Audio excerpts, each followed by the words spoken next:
بسم اللہ الرحمن الرحیم۔ جن لوگوں کو مان نہ رکھنا آتا ہو ان پر الفاظ ضائع کرنے سے بہتر ہے کہ مسکرا کر خاموش ہو جاؤ۔ ہم سب کو بھی ڈاکٹروں کی طرح ہونا چاہیے جو علاج سے پہلے کسی کا مذہب نہیں پوچھتے۔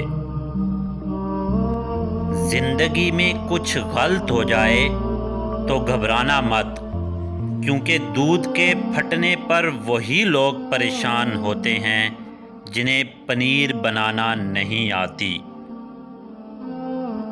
انسان کو بھولتا کچھ بھی نہیں، مگر کئی بار یہ ظاہر کرنا پڑتا ہے کہ اسے کچھ یاد نہیں۔ باتیں اگر بول دی جائیں تو رشتے مر جاتے ہیں، اور اگر دل میں رکھ لی جائیں تو انسان مر جاتا ہے۔ ابلتے ہوئے پانی میں چہرہ نظر نہیں آتا، جب تمہارا غصہ اترے تب فیصلہ کرنا۔ لوگ پنجرہ بڑا کر لیتے ہیں اور سمجھتے ہیں کہ ہم آزاد ہیں۔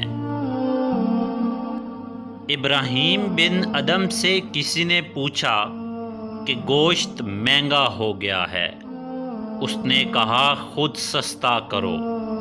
لوگوں نے کہا کیسے؟ فرمایا خریدو مت۔